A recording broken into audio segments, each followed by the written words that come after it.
क्या आपको ये मालूम है कि हमारे देश में प्रतिवर्ष लाखों लोग असुरक्षित भोजन का प्रयोग करके मर जाते हैं? कारण क्या होता है? भोजन का अशुद्ध होना है। आप देखे होंगे कि अक्सर खाने पीने के सामान जो है ठेलों पर, रेडियो पर या कुछ छोटे मोटे रेस्टोरेंट से हम मंगा करके इस्तेमाल कर लेते हैं। परिणाम क्या होता है कि पेट तो भर जाता है, लेकिन वह अशुद्ध भोजन होने के कारण अक्सर लोग बीमार पड़ जाते हैं। कभी कभी फूड पॉइजनिंग ऐसी स्थिति पैदा हो जाती है।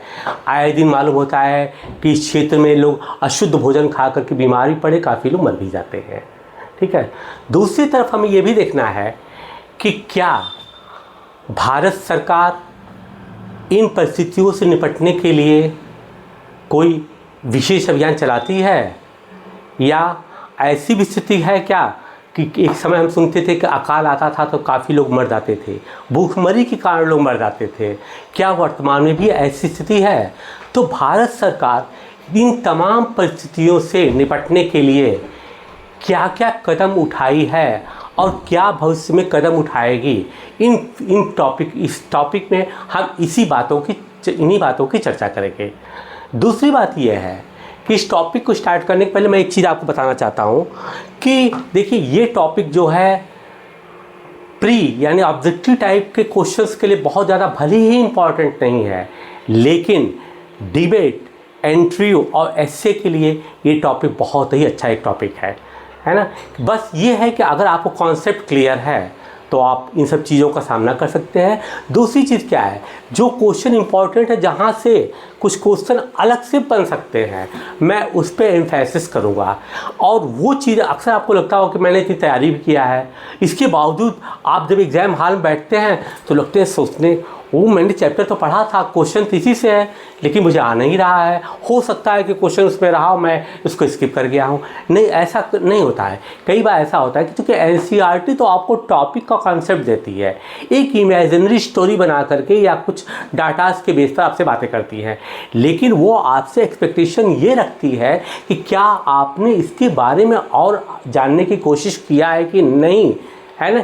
इसीलिए एनसीईआरटी से क्वेश्चन पूछे भी जाते हैं, क्योंकि उनके फैक्ट्स जो होते हैं नोबडी कैन चैलेंज इट। दूसरी बात क्या है कि आपसे एक्सपेक्टेशन होती है कि you are going to become an officer. एक ऑफिसर को अगर इस तरह की प्रॉब्लम आती है तो वो उनको कैसे सॉल्व करेगा, कैसे इसको टैकल करेगा। ठीक, तो आइए हम ज़्यादा इस पर और चर्चा नहीं करेंगे, क्योंकि टॉपिक लंबा है और वीडियो लंबा हो सकता है। सीधे हम टॉपिक पे आते हैं। देखिए टॉपिक क्या कहता है। कहता क्या, भारत में खाद्य सुरक्षा, अपने देश में खाद्य के बारे में क्या सुरक्षा तो पाए। कहते क्या, खाद्य सुरक्षा का अर्थ सभी लोगों के लिए सदैव भोजन की उपलब्धता, पहुंच और उसे प्राप्त करने की सामर्थ्य। जब भी अनाज के उत्पादन या उसके वितरण की समस्या आती है तो सहज ही निर्धन परिवार इससे अधिक प्रभावित होते हैं। खाद्य सुरक्षा, अब देखिए, सार्वजनिक वितरण प्रणाली, शासकीय सतर्कता और खाद्य सुरक्षा के खतरे की स्थिति में सरकार द्वारा की गई कार्यवाही पर निर्भर करती है।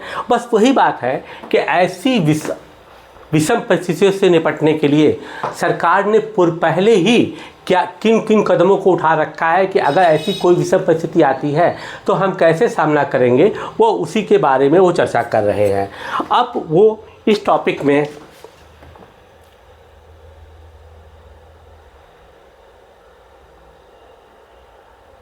आपसे ये कह रहे हैं कि खाद्य सुरक्षा क्या है।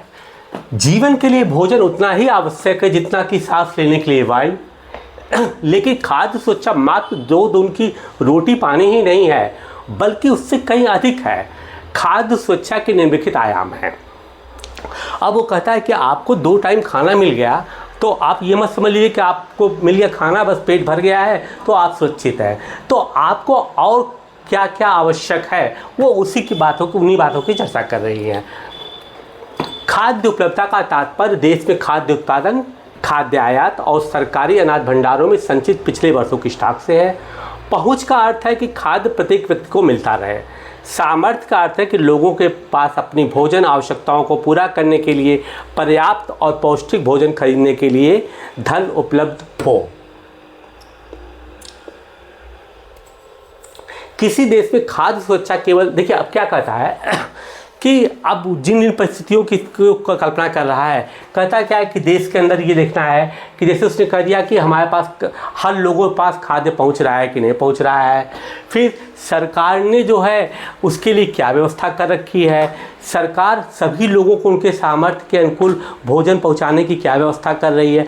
क्योंकि देखिए केवल हो सकता है कि सरकार के पास अन्न भंडार बहुत अच्छा हो लेकिन आपके पहुंच से बाहर हो, तो उसका मतलब कोई नहीं उठता है।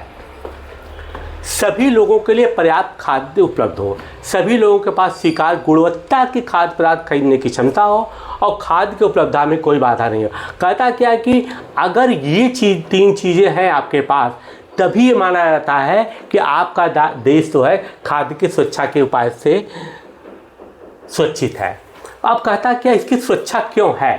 समाज का अधिक गरीब वर्ग तो हर समय खाद्य असुरक्षा से ग्रस्त हो सकता है, परंतु जब देश भूकंप, सूखा, बाढ़, सुनामी, फसलों के खराब होने जैसे पैदा हुए अकाल आदि राष्ट्रीय आपदाओं से गुजर रहा हो, तो निर्धनता रेखा से ऊपर के लोग भी खाद्य सुरक्षा से ग्रस्त हो सकते हैं।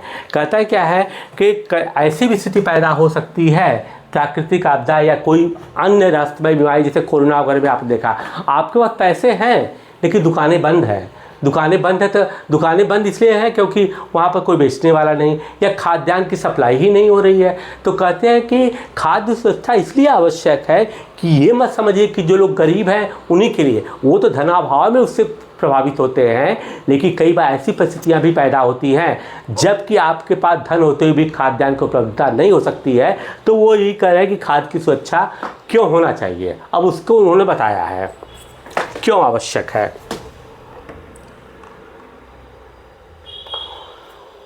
1970 के दशक में खाद्य सुरक्षा का क्या अर्थ था? आधिकारिक खाद्य पदार्थों की पर्याप्त उपलब्धता।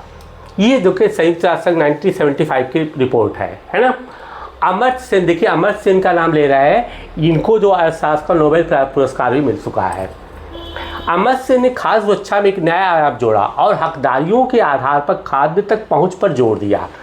हकदारियों का तात्पर्य अभिप्राय राज्य या सामाजिक रूप से उपलब्ध कराई गई अन्य पूर्तियों के साथ साथ उन वस्तुओं से है जिनका उत्पादन और विनिमय बाजार में किसी व्यक्ति द्वारा किया जा सकता है। अब देखिए वो कह रहे हैं कि हकदारी है, ऐसा नहीं कि बाजार में इस तरह की खाद्य सुरक्षा होनी चाहिए कि कहते हैं कि जिनका उत्पादन और विनिमय बाजार में किसी व्यक्ति द्वारा किया जा सकता है। वो कहते खाद्य सुरक्षा का तात्पर्य यही है। अमर्त्य सेन ने अपनी रिसर्च बुक पे यही लिखा कि खाद्य सुरक्षा का मतलब ये नहीं कि खाद्य उपलब्ध है तो बस हो गया काम, वहाँ बहुत चीज़ें उपलब्ध है तो आपका काम हो गया कि भैया मार्केट में है। वो कह रहे हैं कि हर व्यक्ति के पहुँच तक अगर वो नहीं है तो वह स्थिति जो है खाद्य सुरक्षा नहीं है। तदनुसार खाद्य सुरक्षा के अर्थ में काफ़ी परिवर्तन हुआ है। विश्व खाद्य शिखर सम्मेलन 1995 में यह घोषणा की गई। अब ये पूछा जा सकता है कि ये घोषणा कहाँ पर की गई थी। तो यह विश्व खाद्य शिखर सम्मेलन 1995 में कि वैयक्तिक, पारिवारिक, क्षेत्रीय, राष्ट्रीय तथा वैश्विक स्तर पर खाद्य सुरक्षा का अस्तित्व तभी है जब सक्रिय और स्वस्थ जीवन व्यतीत करने के लिए आहार संबंधी ज़रूरतों और खाद्य पदार्थों को पूरा करने के लिए पर्याप्त, सुरक्षित और पौष्टिक खाद्य तक सभी लोगों की भौतिक एवं आर्थिक पहुंच सदैव हो। अब देखिए वो क्या कह रहे हैं, उन्होंने परिभाषा थोड़ा सा और विस्तृत किया। वो कह रहे हैं कि ये तो स्तर की बात कर रहे हैं, कहते हैं कि सक्रिय और स्वस्थ जीवन करने के लिए। अब वो क्या रहे हैं कि आहार संबंधी ज़रूरत को पूरा करने के लिए क्या कर रहे हैं कि पर्याप्त हो खाद्यान्न, सुरक्षित हो और पौष्टिक हो, और ऐसी स्थिति हो जबकि हर एक व्यक्ति इसको एफोर्ड करने, मतलब इसको संभालने की स्थिति में हो, वो खरीदारी की स्थिति में अगर है तभी माना जाएगा कि खाद्य सुरक्षा है। उन्होंने परिभाषा को इस तरीके से किया है। अब कहते क्या है, इसकी अतिरिक्त घोषणा में यह भी स्वीकार किया गया है कि खाद्य तक पहुंच बढ़ाने में निर्धनता का उन्मूलन किया जाना भी परमावश्यक है। निश्चित रूप से अगर सब कुछ चीज़ें उपलब्ध हैं लेकिन लोगों के पास परचेजिंग पावर ही नहीं है, उसके पास पैसा ही नहीं है, तो क्या वो ऐसे चीज़ों को इस्तेमाल कर सकता है? नहीं कर सकता है। वो हो सकता है कि सड़े गेहूँ खा रहा हो सकता है कि सड़े चावल से पेट भर रहा हो, ये भी तो हो सकता है। लेकिन अगर उसके पास पर्याप्त धनागम होगा तो वह ऐसे कैसे पर्याप्त सुरक्षित और पौष्टिक खाद्य की व्यवस्था कर लेगा। तो कहते हैं इसलिए हमारा उद्देश्य ये होना चाहिए, किसी आपदा के समय खाद्य सुरक्षा कैसे प्रभावित होती है। अब कहते क्या है कि अगर कोई आपदा आ जाती है तो वह उनका विश्लेषण कर रहे हैं कि खाद्य सुरक्षा कैसे प्रभावित होती है। देखा जाए कैसे क्या कर रहे हैं। कहते हैं कि किसी प्राकृतिक आपदा जैसे सूखे के कारण खाद्यान्न के कुल उपज में गिरावट आती है। इससे प्रभावित क्षेत्र में खाद्य की कमी हो जाती है। खाद्य की कमी के कारण कीमतें बढ़ जाती हैं। कुछ लोग ऊंची कीमतों पर खाद्य पदार्थ नहीं खरीद सकते। अगर यह आपदा अधिक विस्तृत क्षेत्र में आती है और काफ़ी लंबे समय तक बनी रहती है तो भूखमरी की स्थिति पैदा हो सकती है। व्यापक भूखमरी से अकाल की स्थिति पैदा हो सकती है। अब कहते क्या है कि खाद्यान्न की जब उपलब्धता ही कम हो गई है ना, और अगर जो उपलब्ध है तो निश्चित रूप से लोग अपने लाभ के कारण जो है अधिक लाभ के कारण उनको ज़्यादा मूल्य में बेचा जाता है, या आयात करने में भी या कहीं बाहर से भी वो ला रहे हैं, उसके कारण उनका जो है ट्रांसपोर्टेशन में भी अगर खर्च बढ़ रहा है कहीं से ला करके, तो ऐसी स्थिति में उसका मूल्य तो बढ़ जाता है। लेकिन जो निर्धन है या जो गरीब है जिसको कहेंगे आप, उसके पास उतनी व्यवस्था ही नहीं है कि वो उसको खरीद सके। तो ऐसी स्थितियों में क्या होता है, एक भूखमरी की स्थिति पैदा हो जाती है।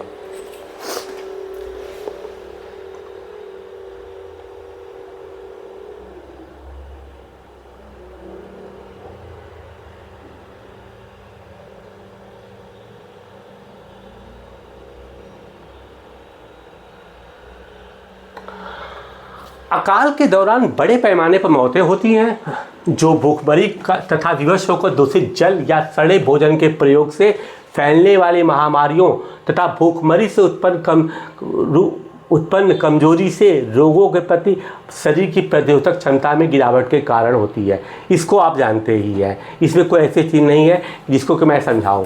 भारत में जो सबसे बड़ा भयानक अकाल पड़ा था वह 1943 का बंगाल का अकाल था। इस अकाल में भारत के बंगाल प्रांत में 30 लाख लोग मर गए थे। अब इसकी थोड़ी सी ज़रूर हम आपसे चर्चा करना चाहेंगे।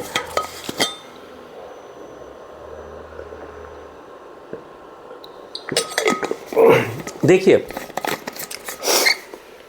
1943 का जो अकाल पड़ा, वह अकाल पड़ने का कारण क्या था। पहली चीज़ थी कि ब्रिटेन के प्राइम मिनिस्टर चर्चिल ने क्या किया था कि देश की स्थिति ऐसी बना दी थी कि हमारे देश का जो खाद्यान्न उत्पादन था वो विदेशों को जा रहा था, ब्रिटिश आर्मी को जा रहा था।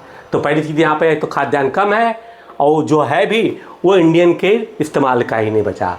दूसरी बात ये थी कि जापान ने बर्मा पे कब्जा कर लिया था। जापान ने बर्मा पे कब्जा कर लिया तो उससे क्या हुआ, जो चावल की सप्लाई थी वह भी रुक गई। सेकेंड वर्ल्ड वॉर की बात मैं कर रहा हूँ। तीसरी बात क्या हुई कि आपने ये देखा होगा कि उनके उद्योग तो बुरी तरीके से बर्बाद हो ही चुके थे और 1942 के अंत में इस क्षेत्र में भयानक चक्रवात और साथ ही जो है बाढ़ से भी फसलों का नुकसान हुआ।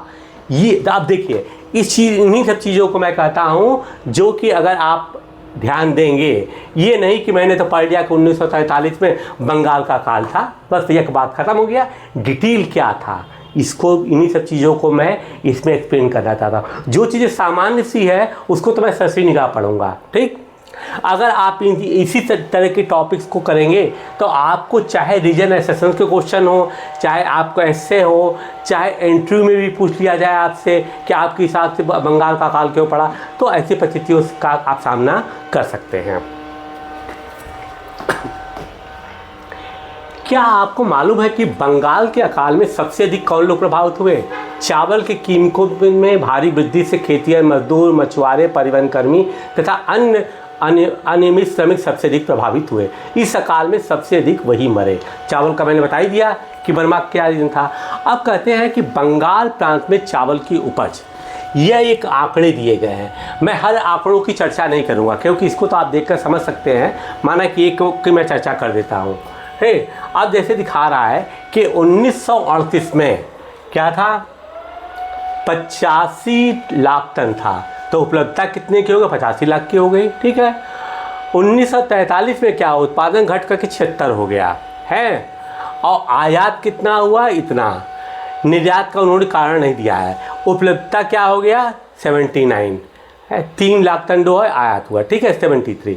अब वास्तविकता ये है कि 1938 से लेकर के 43 तक जनसंख्या में तो वृद्धि हो गई है, और यहाँ पर ही हमको 85 की आवश्यकता थी, जो कि 85 मिला था, जो कि पूर्णतः हमारे लिए ज़रूरी मतलब आवश्यकता के अनुरूप नहीं था। तो जब हमारे पास केवल 79 बचा है, तब स्थिति क्या होगी। निश्चित रूप से ये स्थितियाँ विपरीत होंगी, भूखमरी की स्थिति पैदा होगी, सबको सामान्य रूप से खाद्य पदार्थ उपलब्ध नहीं हो सकेंगे।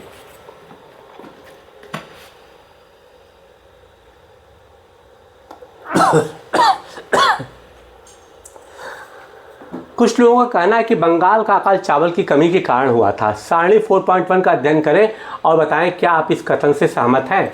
अब वो उनको अध्ययन करने के लिए बता रहा है, वो एनालिसिस आपके ऊपर छोड़ता है, आप विश्लेषण करिए। ठीक है ना। तो आप विश्लेषण से जो पाएंगे वही आपका एक निर्णय होगा कि हाँ वास्तव में क्या कारण था। तो केवल चावल के उत्पादन से स्थिति नहीं पैदा हुई थी, उन्होंने दिखा दिया कि केवल चावल के कारण से ही खाद्यान्न में कि उत्पादन की स्थिति नहीं खराब होती, चावल एक कारण था। इसीलिए वो देख रहा है कि उसमें काफ़ी, देखिए वो कह क्या रहे हैं, अब आप देखिए कि बहुत ज़्यादा अंतर नहीं इनको दिख रहा है। माना कि आया 79 इस पर भी उपलब्ध है, 85, तो वो कह रहा है क्या चावल जो उपलब्ध नहीं हो पाया, जिसको कि मैंने बताया कि जापान ने बर्मा पे कब्जा कर लिया, तो क्या केवल एक ही कारण है। नहीं, इससे क्लियर हो रहा है कि एक ही कारण ये नहीं था।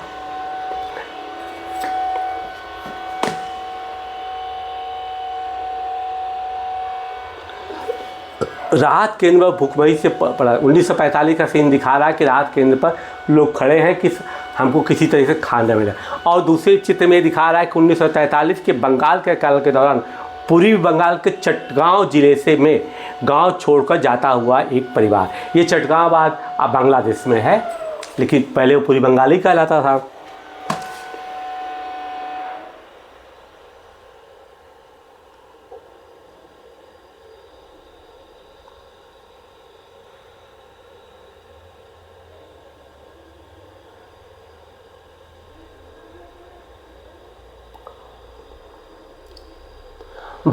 भारत में बंगाल जैसा अकाल पुनः कभी नहीं पड़ा, ईश्वर न करे कभी पड़े, है ना। लेकिन यह चिंता का विषय है कि आज भी अकाल जैसी स्थिति व्याप्त है, और भूख के कारण कुछ लोगों की मृत्यु भी हुई है। प्राकृतिक आपदाओं एवं महामारियों के कारण भी खाद्यान्न में भी कभी कमी आ जाती है। उदाहरण के लिए कोविड-19 महामारी के विपरीत प्रभाव पड़ा, लोगों के आवागमन तथा वस्तुओं एवं सेवाओं पर प्रतिबंध लगाया गया। अब देखिए यहाँ पर वस्तुओं और सेवाओं पर प्रतिबंध लगा दिया गया, मतलब क्या हुआ कि खाद्य पदार्थ होते हुए भी लोगों के पास सही तरीके से नहीं पहुँच पा रहा है, जिससे आर्थिक गतिविधि प्रभावित हुई, लोगों के रोजगार भी गए काफ़ी, उनके पास परचेजिंग पावर ही बहुत कम हो गए। अतः किसी भी देश में खाद्य सुरक्षा आवश्यक होती है ताकि सदैव खाद्य की उपलब्धता सुनिश्चित की जा सके। अब वो कहते हैं कि इन्हीं चीज़ों का हम अध्ययन कर रहे हैं कि खाद्य उपलब्धता क्यों आवश्यक है। प्रत्येक व्यक्ति के पास पौष्टिक और पर्याप्त मात्रा में अगर खाद्य पदार्थ उपलब्ध है, यही देश का उद्देश्य होता है। देश इसी पर ही नीतियों का निर्धारण करती है। अब कहते क्या है कि खाद्य असुरक्षित क्यों है, कौन है, ठीक। लेकिन इसके पहले उन्होंने जो है इसको पढ़ लिया था, फिर चलते हैं आगे बढ़ते हैं। यद्यपि भारत में लोगों का एक बड़ा वर्ग खाद्य एवं पोषण की दृष्टि से असुरक्षित है, परंतु इससे सर्वाधिक प्रभावित वर्गों में निम्नलिखित शामिल है। भूमिहीन, जो थोड़ी बहुत अथवा नगण्य भूमि पर निर्भर है। अब देखिए वो उनको बता रहा है कि कौन लोग असुरक्षित है। उन सीढ़ियों के बारे में चर्चा कर रहा है। ये आपको केवल ध्यान देने की बात है, और वैसे वास्तव में आप सबको इनको जानते भी हैं। भूमिहीन जो थोड़ा अथवा नगण्य भूमि बने, भूमि नहीं है तो पैसे कहाँ से आएंगे। पारंपरिक दस्तकार, क्यों? क्योंकि मशीनी युग में इनके दस्तकारी का कोई महत्व बहुत ज़्यादा नहीं रह गया। पारंपरिक सेवाएं प्रदान करने वाले लोग, ठीक है, अपना छोटा मोटा काम करने वाले कामगार और निराश्रित तथा भिखारी। अब जैसे पारंपरिक सेवा प्रदान करने वाले लोग, अब जैसे क्या है कि मान लीजिए आपके यहाँ, आपने बहुत पहले देखे होंगे, ये आज भी रहता है, धोबी लोग कपड़े ले जाते थे गांव से, शहरों से, कई दिन बाद धुल करके ले आते थे। आप उनके इंतज़ारी में रहते थे कि धोबी आएगा और कपड़े ले जाएगा गट्ठर बांध करके, और इतने दिन बाद धुल कर दे देगा। लेकिन आज क्या, आपके पास वॉशिंग मशीन है, आप तुरंत कपड़े धुले, ज़रूरत पड़ने पर आयरन भी कर लिए। तो क्या है यहाँ पर, क्या उस तरह की व्यवस्थाओं पर में एक व्यवधान नहीं आया? व्यवस्थाएं अलग नहीं, वो व्यवधान उसको नहीं कर सकते। बस ये है कि पारंपरिक सेवा कम हो गई। जब पारंपरिक सेवा कम हो गई तो ये लोग बेरोजगार हो गए। दस्तकारों को बता दिया कि मशीनीकरण के कारण और छोटा मोटा कारीगर तथा निराश्रित और भिखारी। शहरी क्षेत्रों में खाद्य की दृष्टि से असुरक्षित वे परिवार जिनके कामकाजी सदस्य प्रायः कम वेतन वाले व्यवसाय तथा नियत श्रम बाजार में काम करते हैं, वे कामगार अधिकतर मौसमी कार्यों में लगे होते हैं और उनको इतनी कम मजदूरी दी जाती है कि वे मात्र जीवित रह सके। मान लीजिए कि आप लुधियाना में हैं, जाड़े में ये वूलन फैक्ट्री में काम करते हैं या किसी ऊन बेचने वाली दुकान पर बैठे हुए हैं, तो वो आपको रोज़गार तभी देगा जब ठंड का समय पड़ेगा, है। ठंड के बाद उसको ज़रूरत ही आपकी नहीं है, जो उसको लाभ कमाना हो गया, फिर अगले सीज़न की इंतज़ारी करेगा। तो ऐसे जगहों पे आपको या तो कम वेतन मिल रहा है या उतना वेतन, या चीनी उद्योग में चले गए, चीनी की मिल में काम कर रहे हैं, जब पेराई का समय हो तो आपको रोज़गार मिल गए, ठीक। ये दो उदाहरण मैंने दिया। लेकिन उसके बाद आप सड़क पर आ गए। जब सड़क पर आ गए तो आपके पास हैं तो शहरी क्षेत्र में, लेकिन आपकी आमदनी का न तो कोई नियत और न ही कोई पर्याप्त अवसर है, जिससे कि निश्चित रूप से आप खाद्य असुरक्षित हैं।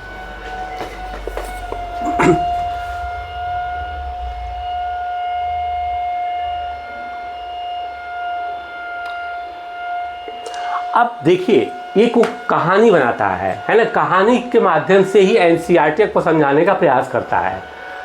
रामू राम रायपुर गांव में कृषि क्षेत्र में एक अनियमित खेतिहर मजदूर के रूप में काम करता है। कृषि क्षेत्र मतलब जहाँ पर कृषि का क्षेत्र है, मतलब कृषि के मतलब रिलेटिंग टू एग्रीकल्चर, यहाँ पर मतलब ये मतलब ज़मीन की बातें कर रहा है।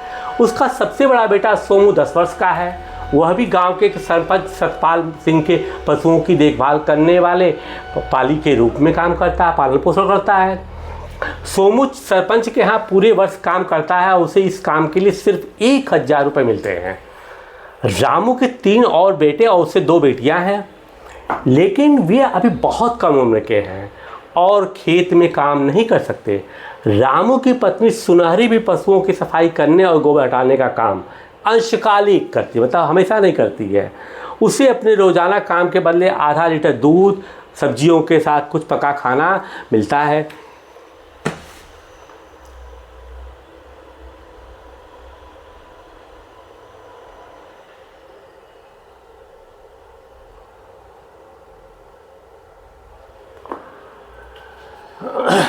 इसके अलावा व्यस्त मौसम में वह अपने पति के साथ मिलकर के खेत में काम करती है और उनकी आमदनी बढ़ जाती है। कृषि एक मौसमी कार्य है और रामू को केवल बुआई, पौधारोपण और फसल कटाई के समय काम मिलता है। शेष समय बैठा ही रहता होगा निश्चित रूप से, क्योंकि जहाँ पर आवश्यकता कृषि कार्यों में यही काम होता है। अब आपने बुआई कर दिया तो बुआई करने के बाद आप पौधरोपण का काम आएगा, फिर फसल कटाई तुरंत तो आप करेंगे नहीं, इसमें समय लगता है। तो जो बीच का समय है उसमें तो रामू बेरोजगार रहेगा, ठीक।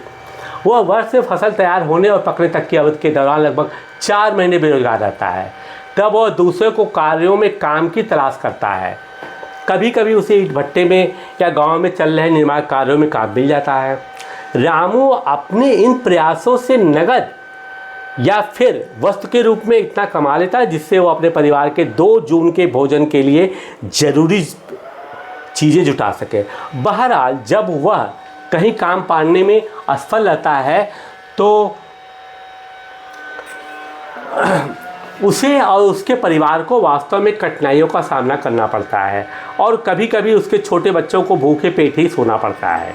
परिवार को दूध और सब्जियां भोजन के साथ नियमित रूप से नहीं मिलती है। रामू कृषि कार्यों के मौसमी प्रकृति के कारण अपने बेरोजगारी के 4 महीनों में खाद के दृष्टि से असुरक्षित रहता है। एक परिवार की व्याख्या किया है, इसमें कोई समझाने वाली बात नहीं है कि रामू के परिवार की कल्पना क्या क्या है कि रामू एक है तो उस क्या क्या कर रहा है, क्या क्या कर रहा है। अब वो दिखा रहा है कि कृषि क्षेत्र में गांव में रामू रहता है, लेकिन तमाम प्रयासों के बावजूद भी वह खाद्य रूप से असुरक्षित है। क्योंकि उसके पास कोई नियमित वेतन की सुविधा नहीं है, नियमित उसके पास आमदनी नहीं है पूरे परिवार की, चाहे बीवी हो, चाहे बच्चे हो, चाहे वो स्वयं में हो। तो वही दिख रहा है कि जहां आमदनी की अस्थिरता हो वहां खाद्यान्न उपलब्धता की स्थिरता कैसे हो सकती है।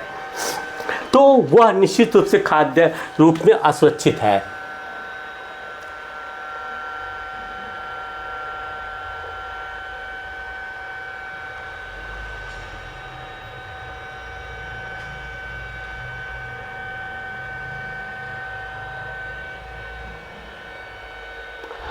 अभी देखिए एक अहमद की कहानी को बता रहा है, इसको भी देखिए अहमद के बारे में। अहमद के बारे में क्यों बता रहा है वो, क्योंकि वो तो गांव का था, गांव की कहानी स्थिति बता रहा था। अहमद बेंगलोर में रिक्शा चलाता है, ये बेंगलुरु आज है। वह अपने 3 भाइयों 2 बहनों बूढ़े माँ बाप के साथ झुमरी तलैया से आया है। मतलब क्या है, अपना गाँव छोड़कर के रोजगार की तलाश में कहाँ पर आया है, बेंगलुरु में। वह एक झुग्गी में रहता है, मानक किराया नहीं देना पड़ता है।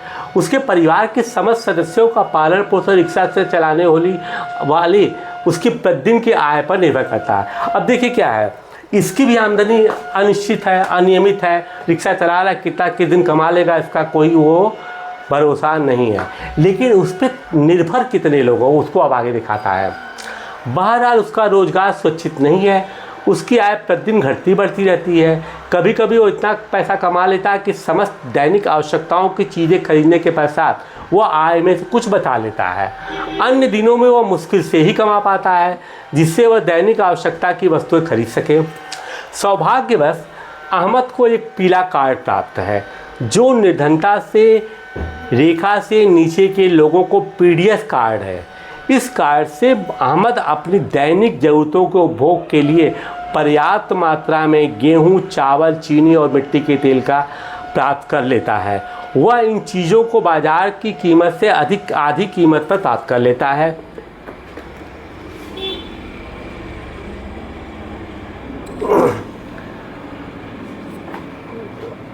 वह अपना मासिक भंडार उस विशेष दिन खरीदता है जिस दिन दुकान निर्धनता रेखा के नीचे के लोगों के लिए खुलती है। इस तरह से अहमद अपने इस अपर्याप्त आय से अपने बड़े परिवार का किसी तरीके से पालन पोषण कर रहा है जहां वह अकेला कमाने वाला है। अब देखिए पीला कार्ड की बात हुई है। ऐसा है कि पीला कार्ड किसको दिया जाता है इसको आप समझिए। यह गरीबी रेखा के नीचे लोगों को रहने वाले लोगों को दिया जाता है। गरीबी रेखा के बारे में हमने पिछले अध्याय में चर्चा कर लिया है कि क्या गरीबी रेखा होता है। तो ये लोग चिन्हित होते हैं। सरकार इनको भूखमरी से बचाने के लिए या खाद्य की असुरक्षा से बचाने के लिए इनको पीला कार्ड उपलब्ध करवा देती है। और पीला कार्ड की विशेषता क्या होती है कि उसमें ये मालूम होता है कि जिनके पास ये पीला कार्ड है उनको कम से कम दाम पर भारत सरकार भोजन उपलब्ध करवाती है। ठीक है ना, मानक की जिम्मेदारी प्रदेश सरकार की होती है। दूसरी बात ये हम बताना चाहेंगे कि देखिए कुछ पीला कार्ड की उसने बात किया है। पीला कार्ड सामान्यतः सभी प्रदेशों में होता है और उसके अलावा भी 2-3 तरह के कार्ड होते हैं, जैसे कि गुलाबी कार्ड होता है ना, और पीला कार्ड होती है। ये अंत्योदय योजना में इस्तेमाल किया जाता है। इसके अंतर्गत क्या है कि प्रति परिवार को जो है उसमें 35 केजी खाद्यान्न जो कम पैसे पर भी उनको या कई मुफ्त में उपलब्ध करवाया जाता है, परिस्थितियों के हिसाब से बदलता रहता है।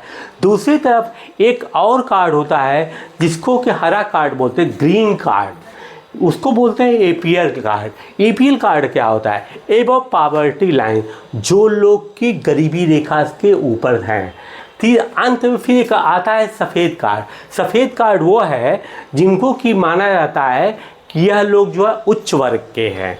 एक कार्ड और भी होता है नारंगी, जो कि मध्य वर्ग का होता है। लेकिन यहाँ पर एक चीज़ मैं बताना चाहूँगा कि प्रदेशवार मतलब कि स्टेट वाइज इन कार्ड का कलर डिफरेंट भी हो सकता है। लेकिन चूंकि यहाँ पर एक पीला कार्ड का चर्चा किया गया था, इसीलिए मैंने हर एक कार्ड के बारे में आपसे चर्चा कर दिया। यही चीज़ मैं बार बार आपसे कहता हूँ कि सिर्फ एनसीईआरटी पढ़ने से ही कंपटीशन कोई क्वालिफाई नहीं कर सकता है। You have to go into depth, आपको एकदम नीचे जाना पड़ेगा, उसे कंसेप्ट को समझना पड़ेगा। जैसे आ गया अंत्योदय अन्न योजना। अब अंत्योदय अन्न योजना का मतलब क्या हुआ, अगर कोई पूछ ले आपसे, अंतिम के उदय के लिए, मतलब जो आपके समाज की सबसे नीचे सीढ़ी पर है, हम उनको भी उठाना चाहते हैं, उनका भी उदय करना चाहते हैं, तो ऐसे लोग हम क्या कहते हैं कि अंत्योदय अन्न योजना, कि जो एकदम है असहाय है, उनको मुफ्त में भी सरकार भोजन दे सकती है या कम से कम में भी भोजन प्राप्त उपलब्ध करवा सकती है। तो यहाँ पर एक पीला कार्ड का उदाहरण था, इसलिए मैंने आपको डिटेल में इसके बारे में समझाया है। देखिए, चर्चा करने वाली स्थिति है, इसको आप खुद पढ़िएगा। खाद्य पदार्थ में खरीदने में असमर्थता के साथ साथ सामाजिक संरचना भी खाद्य की दृष्टि से असुरक्षा की भूमिका निभाती है। अनुसूचित जात, अनुसूचित जनजाति, अन्य पिछड़ी जातियों के कुछ वर्ग, इनमें से निचली जातियों को या तो भूमि का आधार कमज़ोर होता है या फिर उनकी भूमि की उत्पादकता बहुत कम होती है। वे खाद्य की दृष्टि से शीघ्र असुरक्षित हो जाते हैं।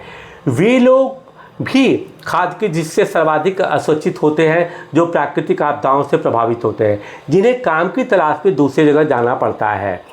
अब कहते क्या है कि भाई देखिए, इसमें देखा जाए तो जाति वर्ग भी काफ़ी, उनका विश्लेषण करने पर देखा गया आंकड़ों के हिसाब से कि जो अनुसूचित जनजाति या पिछड़े वर्ग के लोग हैं, काफ़ी जिनके पास की कम से कम ज़मीन है, वह निश्चित रूप से वो माना जाता है उनका एक समाज है, वो असुरक्षित होते हैं। असुरक्षित क्यों होते हैं? क्योंकि सामान्यतः देखा गया है कि इनकी लैंड होल्डिंग, इनकी भूमि की ज्योति बहुत कम है। तो जब बहुत कम भूमि है तो वो क्या खेती करेंगे, क्या कमाएंगे।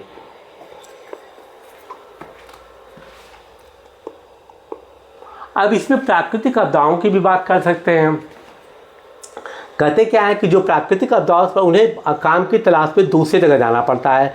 कुपोषण से सबसे अधिक महिलाएं प्रभावित होती है। यह गंभीर चिंता का विषय है क्योंकि इससे अजन्मे बच्चों को भी कुपोषण का खतरा रहता है। खाद्य सुरक्षा से ग्रस्त आबादी का बड़ा भाग गर्भवती तथा दूध पिला रही महिलाओं तथा उनके 5 वर्ष से कम उम्र के बच्चों का है। देश के कुछ क्षेत्रों जैसे आर्थिक रूप से पिछड़े राज्य जहाँ गरीबी अधिक है,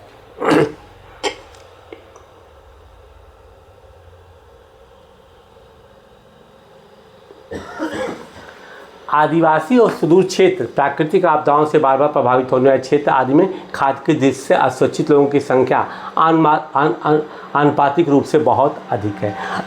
अब वो कह रहा है कि महिलाएं विशेष रूप से प्रभावित हैं। महिलाएं क्यों विशेष रूप से प्रभावित हैं? क्योंकि उनके घर में जो बच्चा पल रहा है वह माँ के पोषण से ही पल रहा है ना। माँ के शरीर में जो पौष्टिक तत्व जा रहा है, अगर माँ ही कमज़ोर हो गई तो बच्चा निश्चित रूप से कुपोषण का शिकार हो जाएगा। इसीलिए कहा सबसे अधिक प्रभावित ये महिलाएं होती हैं, है ना। फिर कहता है वास्तव में उत्तर प्रदेश, पूर्वी और दक्षिण पूर्वी हिस्से, इन राज्यों के लिए कहता है कि यह असुरक्षित सर्वाधिक संख्या खाद्य के जिससे सुरक्षित लोग, ये आंकड़ा दिया हुआ है ना कि कहाँ कहाँ सबसे अधिक लोग प्रभावित हैं इससे।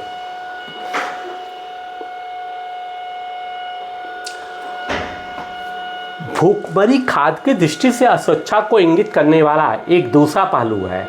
भूखमरी गरीबी की एक अभिव्यक्ति मात्र नहीं है, यह गरीबी लाती है। इस तरीके से खाद्य की दृष्टि से असुरक्षित होने से वर्तमान में भूखमरी की समस्या समाप्त हो जाती है और भविष्य में भूखमरी का खतरा कम हो जाता है। यहाँ पर देखिए क्या कहता है, भूखमरी खाद्य की दृष्टि से असुरक्षितता को व्यक्त करने वाला एक दूसरा पहलू है। भूखमरी गरीबी की एक अभिव्यक्ति मात्र है नहीं है, यह गरीबी लाती है। इस तरह खाद्य की दृष्टि से अस्वच्छित होने से वर्तमान में भूखमरी समाप्त हो जाती है और भविष्य में भूखमरी का खतरा पैदा हो जाता है, कम हो जाता है। भूखमरी के दीर्घकालीन और मौसमी आयाम होते हैं। दीर्घकालीन भूखमरी मात्रा एवं गुणवत्ता के आधार पर अपर्याप्त आहार ग्रहण करने के कारण होता है। अब क्या कहता है कि दीर्घकालीन भूखमरी, इसकी वो चर्चा क्या कर रहा है कि भूखमरी के दीर्घकालीन और मौसमी आयाम होते हैं। दीर्घकालीन भूखमरी मात्रा एवं गुणवत्ता के आधार पर अपर्याप्त आहार ग्रहण करने के कारण होता है।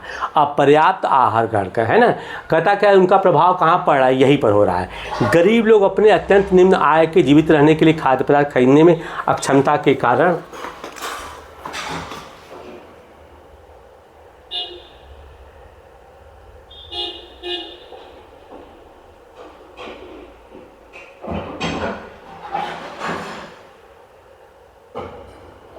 दीर्घकालीन भूखमरी से ग्रस्त होते हैं। मौसमी भूखमरी फसल उपजाने और काटने के चक्र से संबंध है। यह ग्रामीण क्षेत्रों की कृषि क्रियाओं के मौसमी प्रकृति के कारण तथा नगरीय क्षेत्रों में अनियमित श्रम के कारण होती है।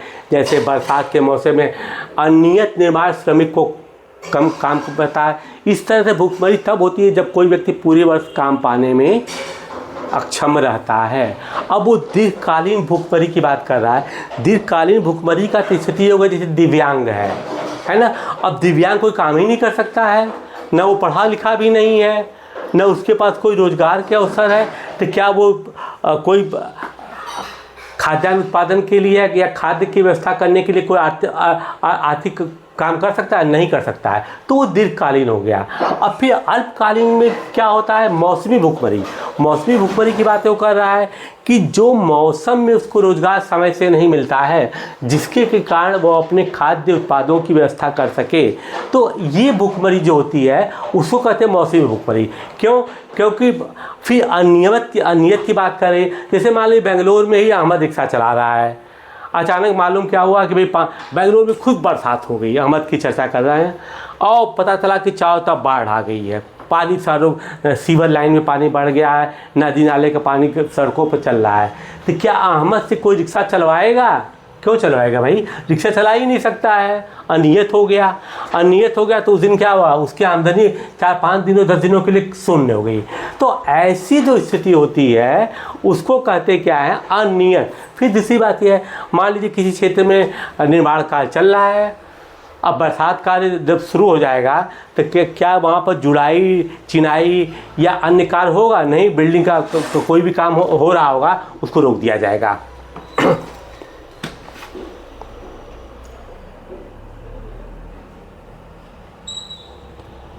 अब देखिए वही भूखमरी के 3 प्रकार को बताया, मौसमी, दीर्घकालीन है ना। तो दीर्घकालीन का भी है। अब इसमें एक आंकड़ा पेश किया है, तो इस आंकड़े को हमें पढ़ने की कोई ज़रूरत है, इसको आप समझिएगा क्या है, क्योंकि आंकड़े बदलते रहते हैं। ये कंसेप्ट बेस नहीं होता, आंकड़े तो हमेशा बदलते रहते हैं, ये कंसेप्ट बेस नहीं होता, इसको आप पढ़ कर समझ सकते हैं। स्वतंत्रता के बाद खाद्यान्नों में आत्मनिर्भर होना भारत का लक्ष्य रहा है। अब स्वतंत्रता के बाद जब हम खुद निर्भर हो गए, ब्रिटिश सरकार पे निर्भर नहीं है, अब वो कहते हैं कि इसमें हमको सबसे पहली समस्या यही थी कि हमारे पास खाद्यान्न बहुत कम था, तो भारत का प्रमुख लक्ष्य था, तो उसकी चर्चा कर रहे हैं वो। स्वतंत्रता के पश्चात भारतीय नीति निर्माताओं ने खाद्यान्नों में आत्मनिर्भरता प्राप्त करने के सभी उपाय किए। भारत ने कृषि की एक नई नीति अपनाई जिसकी परिणति हरित क्रांति में हुई, विशेषकर गेहूं और चावल के उत्पादन में। अब वो हरित क्रांति की बातें कर रहा है। आपने डॉक्टर स्वामीनाथन, डॉक्टर बोरलाग का नाम सुना होगा, जिसकी चर्चा हम पिछले वीडियोज़ में कर चुके हैं, इसलिए हम ज़्यादा उस पर चर्चा नहीं करेंगे। उन्हीं के प्रयासों से ही देश के अंदर क्रांति आई थी। तत्कालीन प्रधानमंत्री इंदिरा गांधी ने जुलाई 1968 में गेहूं क्रांति के शीर्षक से एक विशेष टिकट जारी कर कृषि के क्षेत्र में हरित क्रांति के प्रभावशाली प्रगति को आधिकारिक रूप में दर्ज किया। गेहूं की सफलता के बाद चावल के क्षेत्र में इस सफलता की पुनरावृत्ति हुई। अब कहते क्या है, पहले तो गेहूं की क्रांति हुई, तो गेहूं पे जब हम आत्मनिर्भर हो गए, एक क्रांति हुई, अब खूब उत्पादन हुआ, तो तत्कालीन प्रधानमंत्री श्रीमती इंदिरा गांधी ने एक डाक टिकट जारी किया, और वह डाक टिकट जो है उन्होंने इसी के उपलक्ष्य में जारी किया था और वो 20 पैसे का टिकट था। ये भी बता दूं, उस टिकट की वैल्यू क्या थी, डाक टिकट की वैल्यू 20 पैसे। कभी आपसे अगर पूछ लिया जाए कि हरित क्रांति के लिए जो किया गया था उस टिकट की वैल्यू क्या थी, तो वो 20 पैसे थी। इसको यही सब पॉइंट मैं आपको अलग से बताता हूँ। अब कहते हैं कि जब गेहूं पे आत्मनिर्भर हुए तो अब अगला प्रयास हमारा धान मतलब चावल की तरफ गया।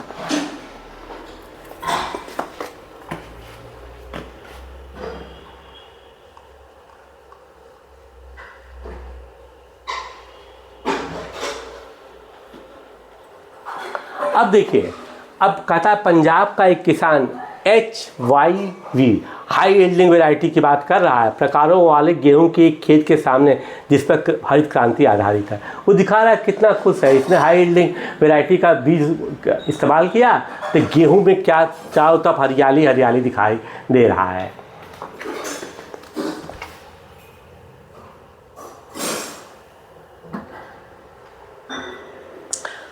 बहरहाल अनाज की उपज में वृद्धि समानुपातिक नहीं रही।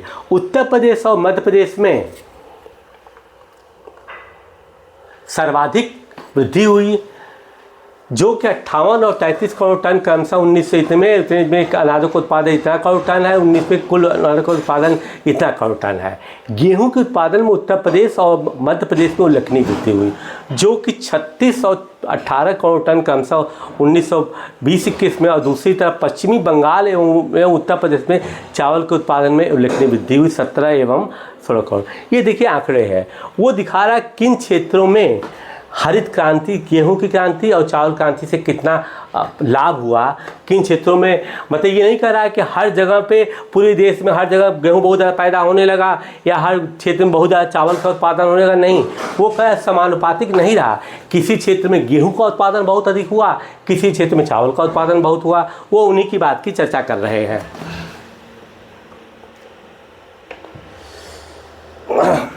भारत में खाद्य सुरक्षा 70 के दशक के प्रारंभ में हरित क्रांति के आने के बाद से मौसम की विपरीत दिशाओं के दौरान भी देश में अकाल नहीं पड़ा है।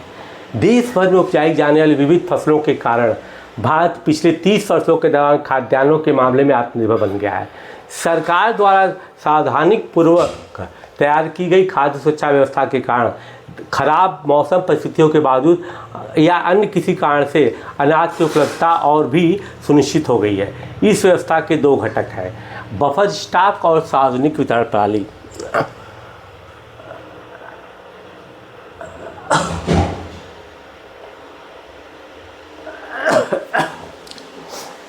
अब देखिए कहते क्या है कि इनके लिए कौन कौन सी व्यवस्थाएं की गई है, जिससे कि कहते क्या है कि विपरीत परिस्थितियों में भी जो है, कहता उसकी एक परिस्थिति आई जब कितने लोग मर गए।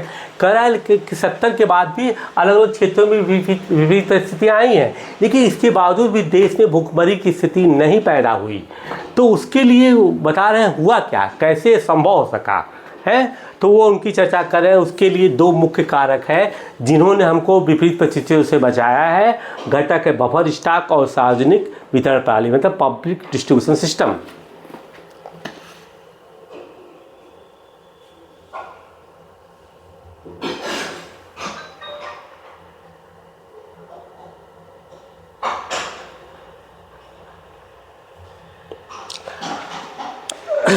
अब आप ये देखिए, वो आपको ये दिखा रहे हैं कि भारत में अनाज की उपज 1960 में कितना था। देखिए 60-61 में कितना था और 1923-24 में 328। अब आप खुद देख सकते हैं कि हमने कितनी ज़बरदस्त वृद्धि उत्पादन में किया है। एक चीज़ और भी बता दूं मैं आपको,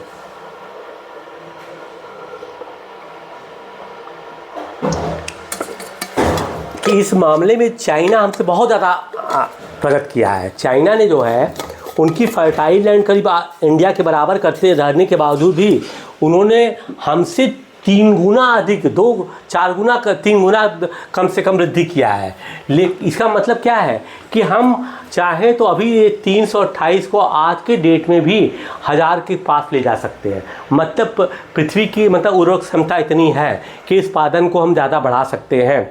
मतलब यह है कि अगर हम 140 करोड़ की जनता का पोषण आराम से कर ले रहे हैं, विदेशों को भी निर्यात कर रहे हैं, बफर स्टॉक गोदाम भरे पड़े हैं। तो ऐसी भी स्थिति है कि हम इतना ज़्यादा उत्पादन कर ले, कम से कम इतना हम विदेशों को भी निर्यात करके विदेशी करेंसी कमा सकते हैं। अब कहता है बफर स्टॉक क्या है। बफर स्टॉक भारतीय खाद्य निगम FCI food corporation of India के माध्यम से सरकार द्वारा अधिप्राप्त अनाज, गेहूं और चावल का भंडार है। भारतीय खाद्य निगम अधिशेष उत्पादन करने वाले राज्यों में किसानों से गेहूं और चावल खरीदता है। किसानों को उनकी फसल के लिए पहले से घोषित कीमतें दी जाती है। इस कीमत मूल्य को न्यूनतम समर्थित कीमत मतलब मिनिमम सपोर्ट प्राइस कहा जाता है। इन फसलों के उत्पादन को प्रोत्साहन देने के उद्देश्य से बुआई के मौसम से पहले सरकार न्यूनतम समर्थित मूल्य कीमत की घोषणा करती है और खरीदे हुए अनाज को खाद्य भंडारों में रखे जाते हैं। क्या आप जानते हैं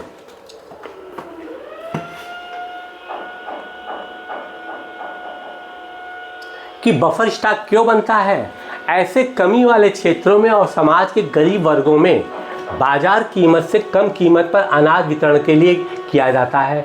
इस कीमत को निर्गम कीमत भी कहते हैं। यह खराब मौसम में या फिर आपदा काल में अनाज की कमी को समस्या हल करने में करता है। अब देखिए, भारत सरकार ने जो है फूड कॉरपोरेशन ऑफ इंडिया की स्थापना 14 जनवरी 1965 को किया था। इसका तत्कालीन कार्यालय जो था तंजावुर तमिलनाडु में था, मतलब उसका हेडक्वार्टर बगल में चेन्नई में बना दिया गया। बाद में उसको सेम ईयर जो है उसको शिफ्ट कर दिया गया। इसका उद्देश्य क्या था? फूड कॉरपोरेशन ऑफ इंडिया करता क्या है? वो ये करता है कि ये कहता है, एक घोषणा की जाती सरकार की तरफ से कि इस साल कृषि का जो भी कृषि के मतलब क्या कहते हैं उत्पादक चीज़ें हैं, चाहे वो चावल, गेहूँ, धान, कुछ भी है, किसको के सामने बता देती है कि इस साल आपके उत्पादन का जो अधिक होगा, जिसको अधिशेष कहते हैं, जो कि आपके आवश्यकता से अधिक होगा, हम उसको खरीदने के लिए तैयार हैं, है ना, और हम इस मूल्य पर सामान खरीदेंगे। अब उससे किसान को फ़ायदा क्या हो जाता है? किसान को पता रहता है कि भैया अगर इतना सामान हम इतना काम कृषि कार्य में करेंगे, इतना उत्पादन करेंगे, इतना बुआई, अच्छा बुआई के पहले बता दिया जाता है, जिससे वो ये ना कहे कि भाई आपने तो कहा था इतना पैसा और आप हमने बुआई कर दिया और हमारा सामान बिक ही नहीं रहा है। तो सरकार बता देती है कि भैया कम से कम इस रेट में था सामान हम आपका खरीदेंगे, है ना, खाद्यान्न। उससे क्या होता है? उससे प्रोत्साहित होकर किसान जो होता है एक नियमबद्ध या रणनीति के तहत उत्पादन करता है और जो उसका अधिक होता है खाद्य पदार्थ, उसको भारत सरकार का फूड कॉरपोरेशन ऑफ इंडिया जो है वही उनको खरीद करके एक गोदाम में रख लेता है। और चूँकि गोदाम में हर जगह वो रखता है, तो कहीं चावल उत्पादन कम हुआ तो कहीं गेहूँ अधिक हो गया, कहीं गेहूँ कम हुआ तो कहीं चावल दाल कम हुआ। मतलब वो एक तरह से नियंत्रित तरीके से एक स्टॉक बना लेता है और उस स्टॉक को दो तरह इस्तेमाल करता है। पहली चीज़ तो आपने देखा है ना, जिसे मैंने कहा पीला कार्ड, लाल कार्ड या गुलाबी कार्ड की बातें होती है। गरीबों को कम से कम पे सरकार अनुदान देते हो, भले खरीदाई उसने 20 रुपये किलो किया हो, लेकिन कहता भाई गरीबों को भुखमरी ना हो, उनको कहता भाई मैं 2 किलो रुपए आपको दूंगा। एक तो सार्वजनिक वितरण प्रणाली के तहत उनको भेजता है और अच्छा जो सामान जहाँ पे इकट्ठा होता है उसी को हम बफर स्टॉक कहते हैं, जहाँ पे इकट्ठा किया जाता है खाद्यान्न, है ना, उसी को बफर स्टॉक कहते हैं। लाइन हम बोलना भूल गए थे। फिर वो उन्हीं स्टॉक से भारत सरकार जो है अत्यंत निर्धन, गरीब या अंत्योदय अन्य योजना के तहत, या सरकार की कई बार ये भी आया था काम के बदले अनाज, तमाम योजनाएं चलती रहती, बंद होती रहती है। उनमें क्या कहता है कि भूखमरी से बचने के लिए लोगों को मुफ्त या कम से कम पैसे में खाद्यान्न का वितरण किया जाता है। दूसरी तरफ क्या कहता है कि ये अनुपातिक चूँकि होता नहीं है, कहीं पर चावल का अधिक उत्पादन हो रहा है, कहीं गेहूं का उत्पादन अधिक हो रहा है, कहीं दलहन का उत्पादन अधिक हो रहा है, कहीं तिलहन का, लेकिन एक समानुपातिक रूप में खाद्यान्न को रखने से क्या होता है कि जहाँ पर जैसी आवश्यकता होती है, अगर मान लीजिए कोई आपातकालीन स्थिति आ गई, किसी क्षेत्र में सूखा पड़ गया, कोई क्षेत्र जो बाढ़ से प्रभावित हो गया तो अब वहाँ पर तो खाद्यान्न उत्पादन की स्थिति बहुत ख़राब हो गई। तो ऐसे बफर स्टॉक से सरकार तुरंत वहाँ पर खाद्यान्न को पहुँचाती है। कई बार आपने देखा होगा कि खाने के पैकेट ये बना करके चावल गेहूँ यहाँ तक हेलीकॉप्टर से हवाई जहाज मतलब हेलीकॉप्टर से गिराया जाता है, कहीं कहीं मतलब तमाम भी यातायात के जो भी साधन होते हैं उससे सुदूर क्षेत्रों में भी पहुँचाया जाता है। तो ये कहाँ से होता है? यह वही उसी बफर स्टॉक से सरकार करती है काम।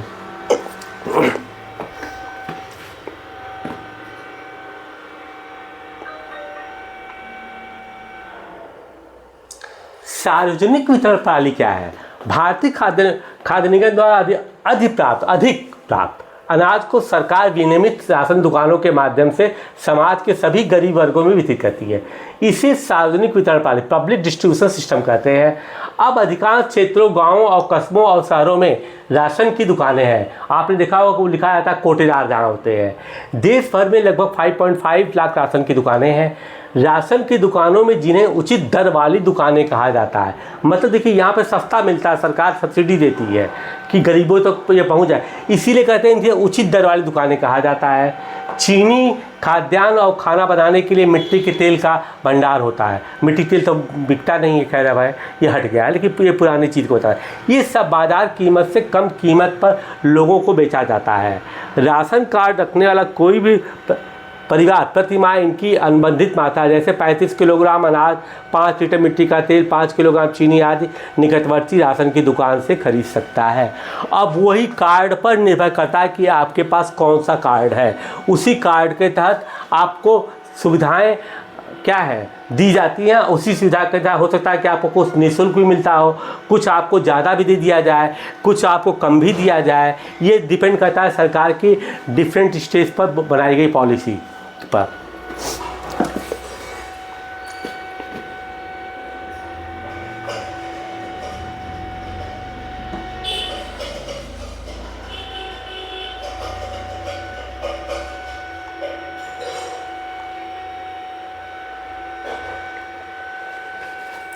राशन कार्ड 3 प्रकार के होते हैं। निर्धन में भी निर्धन लोगों के लिए अंत्योदय कार्ड, निर्धनता रेखा से नीचे के लिए बीपीएल का बिलो पॉवर्टी लाइन कार्ड और अन्य लोगों के लिए एपीएल कार्ड, जिसकी कि मैं ऑलरेडी चर्चा कर चुका हूँ। ठीक, भारत में राशन व्यवस्था की शुरुआत बंगाल के अकाल की पृष्ठभूमि 1980 के दशक 1940 के दशक में हुई। जब ये अकाल की स्थिति आई तब लोगों के दिमाग खुले, उनकी आंखें खुली कि भैया अब मुझे कुछ ऐसा करना है कि देश में ऐसी स्थितियों की पुनरावृत्ति न हो। हरित क्रांति से पूर्व भारी संकट के कारण 60 के दशक के दौरान राशन प्रणाली पुनर्जीवित हो गई। ठीक, गरीबी के उच्च स्तरों पर ध्यान को रखते हुए 70 के दशक के मध्य NSSO की रिपोर्ट के अनुसार है ना, नेशनल सिक्योरिटी की बात वो करा, उसके बाद जो अन्य के बारे में है ना, खाद्यान्न संबंधित 3 महत्वपूर्ण अंतक्षेप कार्यक्रम प्रारंभ किए। सार्वजनिक वितरण प्रणाली जो कि पहले से ही थी लेकिन इसे और मजबूत किया गया। एकीकृत बाल विकास योजना है, इंटीग्रेटेड चाइल्ड डेवलपमेंट सिस्टम, जो कि प्रायोगिक आधार पर 1975 में शुरू की गई थी। काम के बदले अनाज, जिसको कि मैंने अभी आपसे चर्चा किया है। FFW 1977-78। इन वर्षों में कई नए कार्यक्रम शुरू किए गए और कार्यक्रमों को चलाने के लिए बढ़ते अनुभवों के आधार पर अन्य कार्यक्रमों का पुनर्गठन किया गया। वर्तमान में गरीबी उन्मूलन कार्यक्रम चल रहे हैं जो अधिकतर ग्रामीण क्षेत्रों में है। इनमें स्पष्ट रूप से खटक खाद्य भी है। अब देखिए गरीबी उन्मूलन में क्या है, स्पष्ट खटक क्या है, जिसकी सबसे ज़रूरत है वो खाद्य है। जहाँ सार्वजनिक वितरण प्रणाली, दोपहर का भोजन आदि विशेष रूप से खाद्य की दृष्टि से सुरक्षा के कार्यक्रम है। अधिकतर PAP भी खाद्य सुरक्षा कार्यक्रम बढ़ाते हैं। रोजगार कार्यक्रम गरीबों की आय में बढ़ोतरी का खाद्य सुरक्षा में बड़ा योगदान करते हैं। ये दोपहर का भोजन वो मिड डे मील योजना की बात करता है, जिसकी चर्चा हम पिछली वीडियो में कर चुके हैं। मतलब वो कह क्या रहा है कि देखिए सरकार जो समय समय पर अनेक योजनाएं चला रही हैं, है ना। इनमें कई योजनाएं जो आप NCERT में पढ़े होंगे वो पूरी योजनाएं भी नहीं होती, कुछ की चर्चा करते, कुछ योजनाएं बंद भी हो गई, कुछ दूसरे नाम से भी चल रही हैं। इसके लिए आपको हमेशा मैगजीन न्यूज़पेपर को पढ़ना पड़ेगा कि भारत या कि मतलब भारत सरकार या राज्य सरकार द्वारा, विशेष रूप से आप जिस राज्य में रहते हैं वहाँ पर इससे संबंधित कौन कौन सी योजनाएं चलाई जा रही हैं, इसका आपके पास पूरा ही एक कॉन्सेप्ट होना चाहिए, इसके बारे में पूरी जानकारी होनी चाहिए कि ये योजना क्या है, कैसे काम करती है, इससे कौन से और किस तरह के लोग लाभान्वित होते हैं, क्योंकि ये कंपटीशन में आपसे हमेशा पूछा जाता है।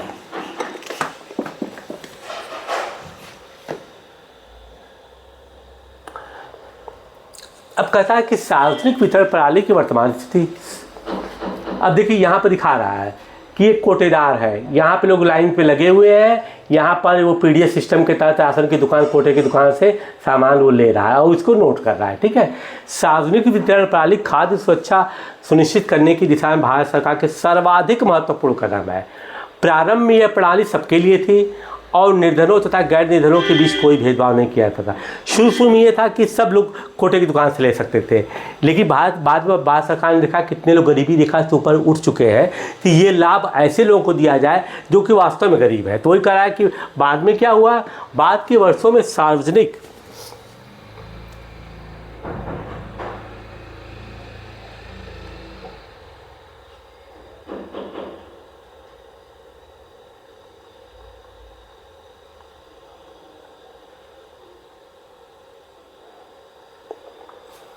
वितरण प्रणाली को अधिक दक्ष और अधिक लक्षित बनाने के लिए संशोधित किया गया। 1992 में देश के 1700 ब्लॉकों में संशोधित है ना, रिवाइज मतलब सार्वजनिक वितरण प्रणाली आरपीडीएस है ना, रिवाइज पब्लिक डिस्ट्रीब्यूशन सिस्टम मतलब संशोधन किया गया, शुरू किया गया। इसका लक्ष्य दूर दराज और पिछड़े क्षेत्रों में सार्वजनिक वितरण प्रणाली से लाभ पहुंचाना था। जून 1997 से सभी क्षेत्रों में गरीबों को लक्षित करने के सिद्धांत को अपनाने के लिए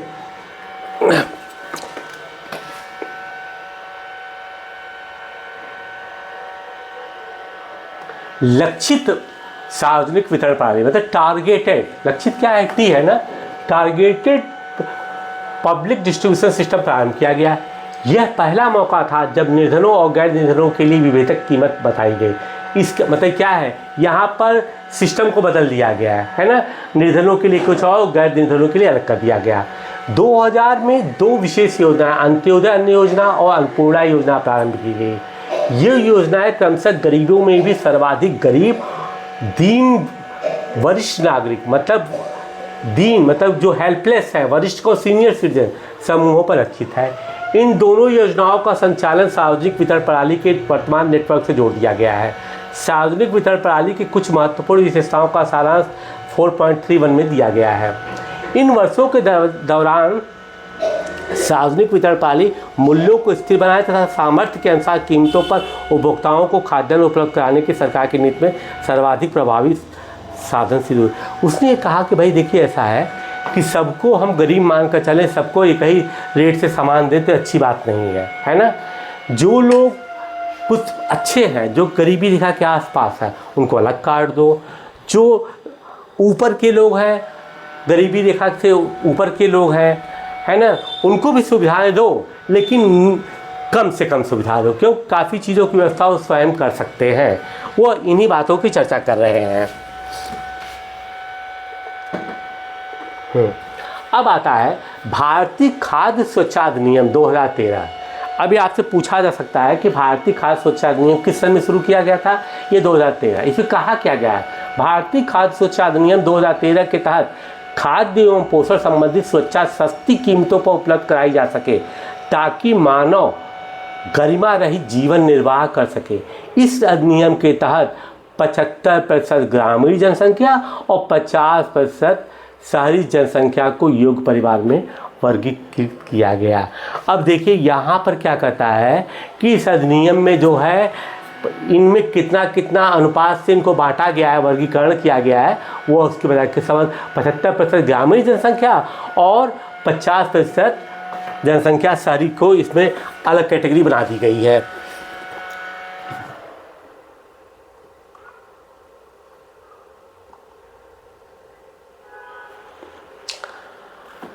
अभी आप यहाँ पर ये देख रहे हैं, कह क्या रहे हैं कि सार्वजनिक वितरण प्रणाली की कुछ महत्वपूर्ण विशेषताएं हैं।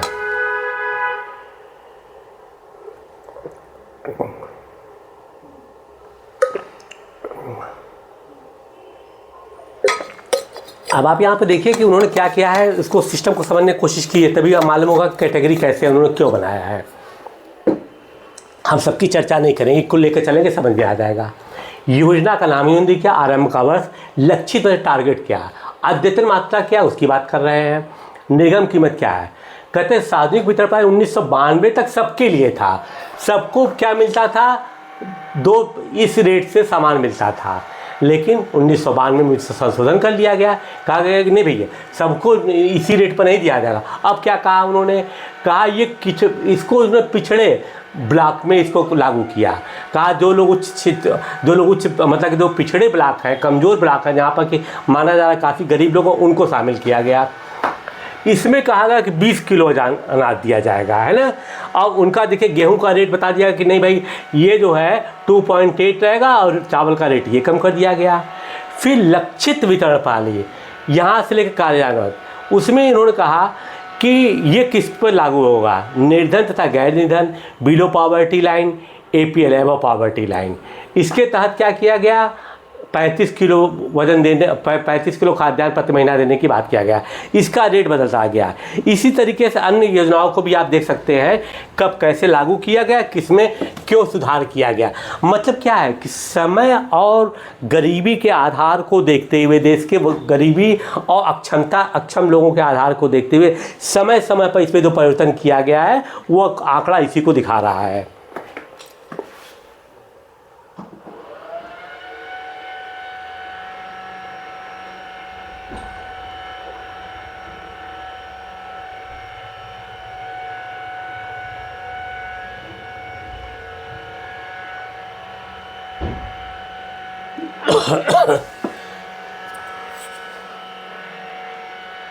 फिर वो कहता है कमी वाले क्षेत्र में खाद्य पूर्ति के माध्यम से अकाल और भुखमरी की व्यापकता को रोकने में महत्वपूर्ण भूमिका निभाई गई है।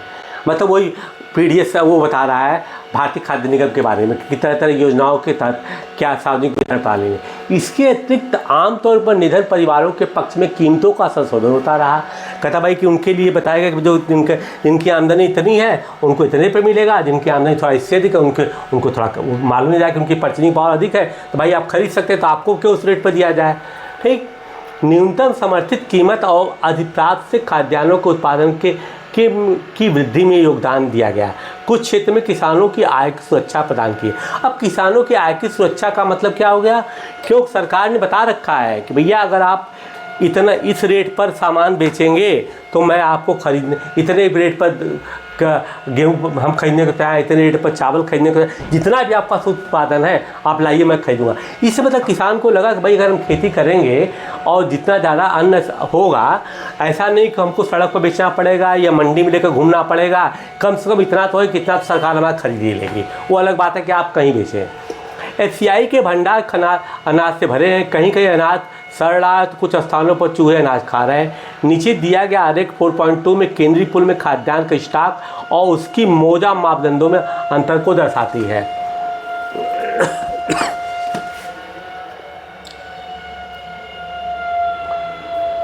अब देखिए न्यूनतम बफर स्टॉक का करोड़ टन कितने चावल गेहूं का स्टॉक दिखा रहा है ना। ये दिखा रहा है एक्चुअल स्टॉक और बफर नाम।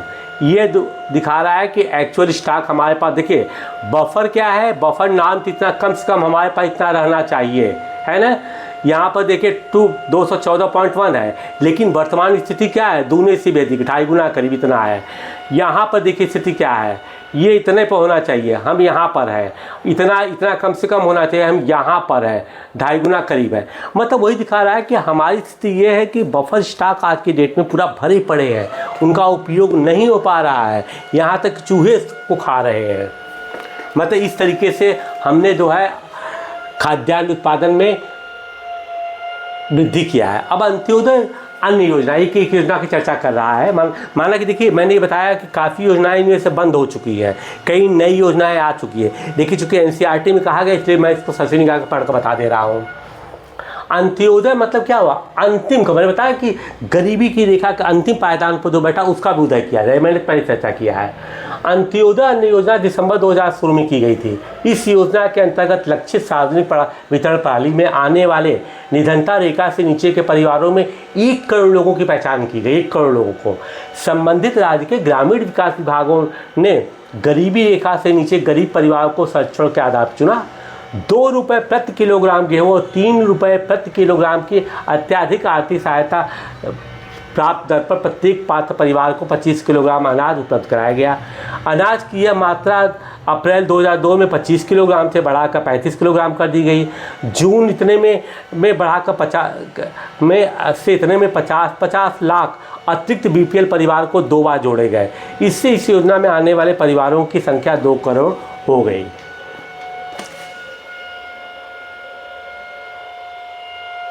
यह योजना के बारे में बताया।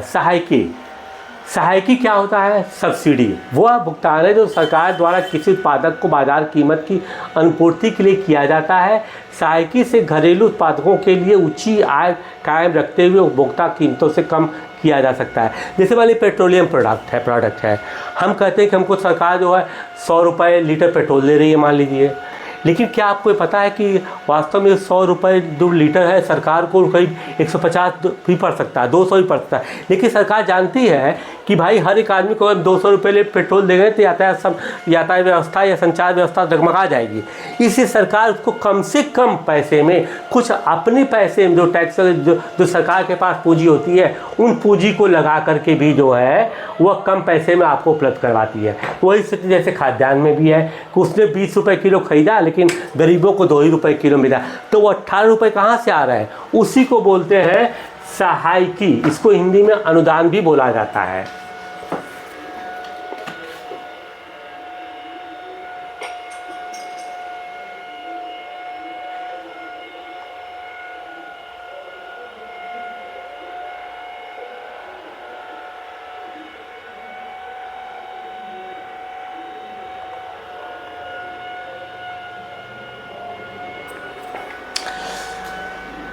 वर्ष 2022 में केंद्रीय पूल के पास 159 लाख मिलियन टन गेहूं और 104 मिलियन टन गेहूं का चावल भंडार था, जो न्यूनतम बफर प्रतिमान से बहुत अधिक था। मतलब जो हमको न्यूनतम मिनिमम स्टॉक होना था उससे बहुत ज़्यादा हमारे पास था। यह बफर स्टॉक प्रतिमानों से लगातार ऊंचा बना रहा है। सरकार द्वारा शुरू की विभिन्न योजनाओं के अधीन खाद्यान्नों के वितरण के द्वारा स्थिति में सुधार हुआ, अनाज वितरण से हालात सुधरे। इस बात पर सहमति बनी कि बफर स्टॉक का उच्च स्तर बेहद अवांछनीय है और यह बर्बादी भी है। विशाल खाद्य स्टॉक की भंडार बर्बादी तथा अनाज की गुणवत्ता में ह्रास के अतिरिक्त उच्च रखरखाव के लागत के लिए भी जिम्मेदार है। न्यूनतम समर्थित कीमतों को कुछ वर्षों के लिए स्थिर रखने के लिए गंभीरता से विचार करना चाहिए। अब वो कह क्या रहे हैं? देखिए, किसान आंदोलन कहते हैं कि भाई न्यूनतम समर्थित मूल्य बढ़ाओ, लेकिन वो कह रहे हैं कि भाई इतना करने से परिणाम क्या हो रहा है? परिणाम ये हो रहा है कि सरकार के पास इतना ज़्यादा स्टॉक हो जा रहा है कि या तो अन्न बर्बाद हो रहा है तो वही पब्लिक डिस्ट्रीब्यूशन सिस्टम में भी सड़ा गला जा रहा है, चूहे अन्न को खा रहे हैं, फिर उनके रख रखाव के लिए भी सरकार के पास अधिक पैसा खर्च करना पड़ रहा है। तो वो एक तरह से कह रहा है कि इस पर विचार करना चाहिए कि हम कितना समर्थन मूल्य रखें जिससे कि हम इन सब चीज़ों को मेंटेन कर सकें।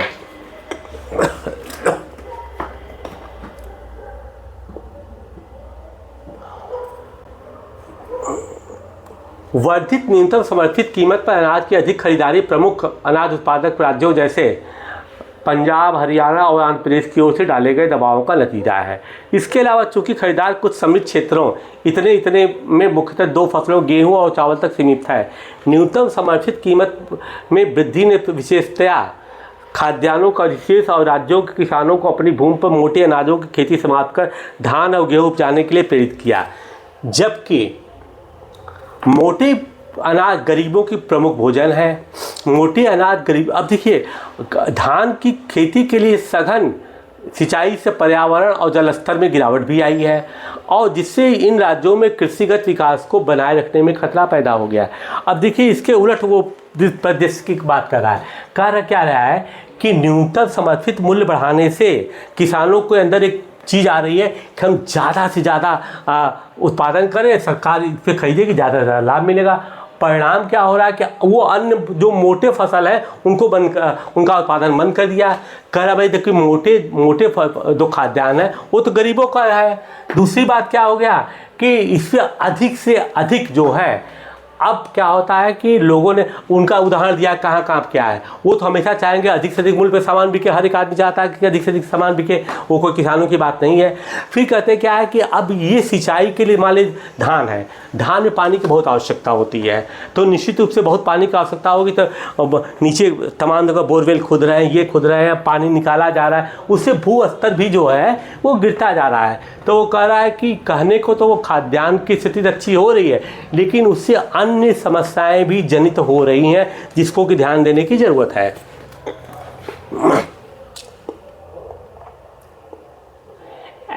एनएसएस ने नंबर इतने 58 की रिपोर्ट के अनुसार ग्रामीण भारत में प्रति व्यक्ति चावल की खपत इतना और किग्रावर्ष 1920 में घटकर इतना किग्रावर्ष इतना हो गया।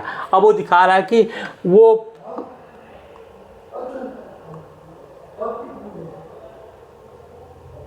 नगरीय क्षेत्र में प्रति व्यक्ति प्रतिमाह चावल की खपत इतना से घटकर इतना से प्रति व्यक्ति पीडीएस चावल की खपत इतने में से इतना ग्रामीण क्षेत्रों में दुगनी हुई है और नगरीय भारत में 66% बढ़ी है। पीडीएस गेहूं की प्रतिमाह प्रति व्यक्ति खपत इतने से दुगनी हो गई।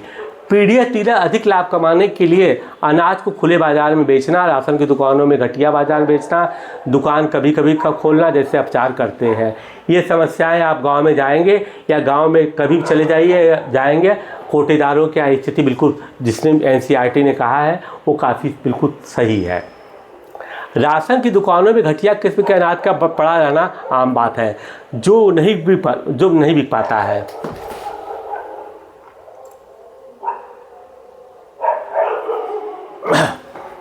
यह एक बड़ी समस्या साबित हो रही है। जब राशन की दुकानें इन अनाजों को बेच नहीं पाती है तो वो एफसीआई के गोदामों में अनाज का विशाल स्टॉक जमा हो जाता है। फिर वो अब क्या होगा, जब ये बिक ही नहीं रहा है तो ये सप्लाई किसको करेंगे, नहीं कर पाएंगे। हाल के वर्षों में एक और कारण से सार्वजनिक वितरण प्रणाली में गिरावट आई है। पहले प्रत्येक परिवार के पास निधन या गैर निधन राशन कार्ड या था जिससे चावल, गेहूँ, चीनी आदि वस्तुओं का एक निश्चित कोटा होता था। ये प्रत्येक परिवार को एक निश्चित समान नियम कीमत पर बेचे जाते थे। अब कहता क्या कि आबादी की बड़ी आबादी का जो अनुपात हटा दिया गया है, तो अब खरीदार तो कम हो गए ना। जब खरीदार कम हो गए और आमद अधिक है, मतलब स्टॉक अधिक है, तो निश्चित रूप से वहाँ पर बफर स्टॉक बहुत ज़्यादा हो ही जाएगा। क्योंकि उनको लेने वालों को निश्चित कर दिया गया है। न्यूनतम समर्थित कीमतों के बढ़ने से सरकार की खाद्यान्नों की वसूली अनुरक्षण की लागत बढ़ गई है। एफसीआई की बढ़ती परिवहन और भंडार लागत ने इन्हें और बढ़ा दिया गया है। ठीक, अब क्या है भाई कि अब ज़्यादा अगर उत्पादन को लाकर गोदामों में रखना है तो ये सब समस्याएं तो आएंगी। परिवहन और भंडार में मतलब स्टॉक को मेंटेन करना, फिर वहाँ सामान को ले आना, सब कुछ रखना स्टॉक में, तो सरकार खर्च तो बढ़ेगा ही बढ़ेगा।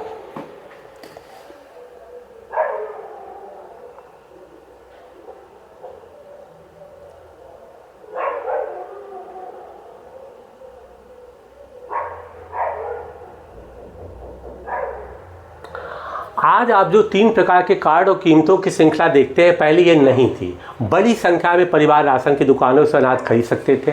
हाँ, उनका कोटा निश्चित था। इसमें से निम्न आय वर्ग के परिवार शामिल थे जिनकी आय निर्धनता रेखा से नीचे के परिवार की आय से थोड़ी सी ही अधिक थी। अब 3 भिन्न कीमतों वाले टीपीडीएस की व्यवस्था ने निर्धनता रेखा से ऊपर वाले किसी भी परिवार को राशन की दुकान पर बहुत कम छूट मिलती है, तो वो जाएंगे नहीं तो खरीदारी कहाँ होंगी। एपीएल परिवारों के लिए कीमतें अधिक लगभग उतनी ही ऊंची है जितना कि खुले बाजार में, इसलिए राशन की दुकानों से इन चीज़ों को खरीदने के लिए उनको बहुत कम प्रोत्साहन प्राप्त है।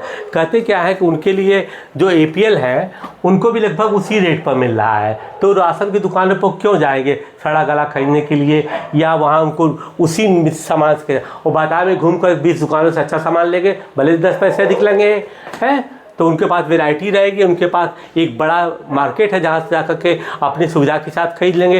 क्यों? क्योंकि उनको पैसा उतना ही देना लगभग है। सहकारी समितियों के खाद्य सुरक्षा में भूमिका। भारत में विशेषकर देश के दक्षिणी और पश्चिमी भागों में सहकारी समितियां भी खाद्य सुरक्षा में एक महत्वपूर्ण भूमिका निभा रही हैं। सहकारी समितियां निर्धन लोगों को खाद्यान्न की बिक्री के लिए कम कीमत वाली दुकानें खोलती हैं। उदाहरण, तमिलनाडु में प्रत्येक जितनी राशन की दुकानें उनमें से करीब 94% समितियों के माध्यम से चलाई जा रही हैं। ये एक इम्पॉर्टेंट चीज़ है कि देखिए, खाद्य सुरक्षा में केवल भारत सरकार का ही योगदान नहीं है ना। वो कह रहे हैं कि सरकार मतलब आपस में ही लोग मिल करके इस तरह की समितियों का उदाहरण खाद्य सुरक्षा को बढ़ावा दे रहे हैं। उसमें से तमिलनाडु का उदाहरण दिया है, जिनमें से करीब तमिलनाडु जितनी राशन की दुकानें हैं उनमें से करीब 94% सहकारी समितियों के माध्यम से चलाई जा रही है। देखिए, आपसी सब समझ बूझ आपसी योगदान से चल रही है। अब वो कैसे काम कर रहा है उसको देखिए। फिर और सहकारी समितियों को बता रहा है, दिल्ली में मदर डेयरी उपभोक्ताओं को दिल्ली सरकार के द्वारा निर्धारित नियंत्रित दरों पर दूध और सब्जियां उपलब्ध कराने में तेजी से प्रगति कर रही हैं। उपभोक्ताओं को दिल्ली सरकार द्वारा नियंत्रित है ना। गुजरात में दूध तथा दुग्ध उत्पादों में अमूल एक और सफल सहकारी समिति का उदाहरण है। इसने अमूल को सभी लोग जानते हैं। इसने देश में श्वेत क्रांति ला दी है। डॉक्टर कुरियन का नाम आपने सुना होगा, ठीक है। देश के विभिन्न भागों में कार्यरत सहकारी समितियों के अनेक उदाहरण हैं, जिन्होंने समाज के विभिन्न वर्गों के लिए खाद्य सुरक्षा सुनिश्चित चलाई है। इसी तरीके से महाराष्ट्र में एकेडमी ऑफ डेवलपमेंट साइंस ने इम्पॉर्टेंट है, एकेडमी ऑफ डेवलपमेंट साइंस ने विभिन्न क्षेत्रों में अनाज बैंकों की स्थापना के लिए गैर सरकारी संगठनों के नेटवर्क में सहायता की है। एडीएस गैर सरकारी संगठनों के लिए खाद्य सुरक्षा के विषय में प्रशिक्षण और क्षमता और निर्माण कार्यक्रम संचालित करती है। अनाज बैंक अब धीरे धीरे महाराष्ट्र के विभिन्न भागों में खुलते जा रहे हैं। अनाज बैंकों की स्थापना गैर सरकारी संगठनों के माध्यम से